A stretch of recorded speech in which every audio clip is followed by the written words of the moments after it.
अस्सलाम वालेकुम students, this is Ayesha Munir and you are watching lecture series की इस वीडियो में मैं आपको वेलकम करती हूँ। तो स्टूडेंट्स, हमने जैसे कि 9th क्लास की फ़िज़िक्स का फर्स्ट चैप्टर लास्ट वीडियो में डिस्कस किया था, इसका इंट्रोडक्शन दिया था मैंने आपको।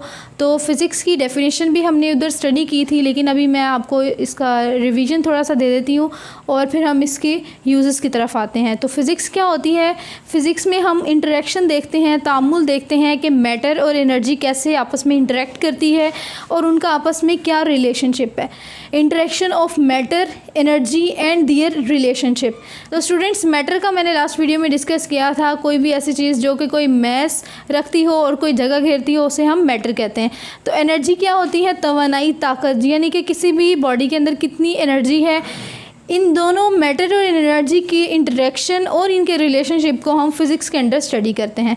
तो यूजेस ऑफ फिज़िक्स में आते हैं तो स्टूडेंट्स, डेली लाइफ में कोई ऐसी एग्जांपल नहीं मिलती कि जहां फिज़िक्स डायरेक्टली या इनडायरेक्टली इंक्लूड ना की जा सके। तो कुछ कॉमन एग्जांपल्स हैं जो कि मैंने यहाँ पे पॉइंट्स की फॉर्म में लिखी हुई हैं। सबसे पहले देखें, मीन्स ऑफ ट्रांसपोर्टेशन, यानी कि ज़राए इब्लाग, एक जगह से दूसरी जगह जाने के लिए जो भी हम अपने ज़राए इस्तेमाल करते हैं, कार, मोटरसाइकिल, गाड़ी, जो भी हम यूज़ करते हैं, उन सब में भी क्या है, फ़िज़िक्स इंक्लूड की जाती है। तो देखें, ऑल व्हीकल्स, किसी भी तरह की व्हीकल हो, चाहे वो क्या कहते हैं, कार हो, मोटरसाइकिल है, गाड़ी है, एरोप्लेन है या फिर हेलीकॉप्टर, जिस तरह की भी आप एग्जांपल्स आप ढूंढें ट्रांसपोर्टेशन के हवाले से, तो वो सारी की सारी फ़िज़िक्स की बेस पर ली जाती हैं। तो नेक्स्ट देखिए, हमारे पास इलेक्ट्रॉनिक मशीन्स, यानी कि किसी भी तरह की कोई भी मशीन है जो हम यूज़ कर रहे हैं। फॉर एग्जांपल, ये हमारे घरों में पंखे हैं, फ़ैन्स हैं, बल्ब्स हैं, लाइट्स हैं, और जो भी जितनी भी अप्लाइंसेस हम यूज़ कर रहे हैं, इलेक्ट्रॉनिक मशीन्स हैं, वो सारी फ़िज़िक्स के अंडर या फ़िज़िक्स की प्रिंसिपल्स के ऊपर बेस करके बनाई गई हैं। तो नेक्स्ट देखिए, होम अप्लाइंसेस। तो होम अप्लाइंसेस कौन कौन सी हो सकती हैं? हमारे पास रेफ्रिजरेटर हो सकता है, वॉशिंग मशीन हो सकती है, ओवन्स हो सकते हैं, और मैनी मोर, बहुत सी एग्जांपल्स इस तरह से आपको मिल जाती हैं जो कि इलेक्ट्रॉनिक मशीन्स हैं, होम अप्लाइंसेस हैं, जो कि फ़िज़िक्स के अंडर स्टडी की जा सकती हैं।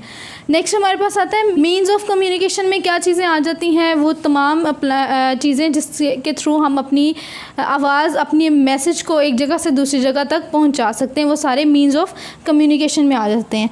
जैसे कि मोबाइल फ़ोन्स हैं, टीवी है, रेडियो है, जितनी भी चीज़ें जिससे हम अपना पैगाम, अपनी आवाज़ एक जगह से दूसरी जगह ट्रांसफ़र कर सकें, वो सारी मीन्स ऑफ कम्युनिकेशन में आ जाती हैं।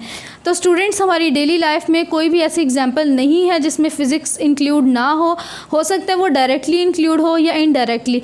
तो ये एक फंडामेंटल साइंस है जिसके बहुत से यूजेस हैं और बहुत सी ब्रांचेस से ये रिलेट कर रही होती है।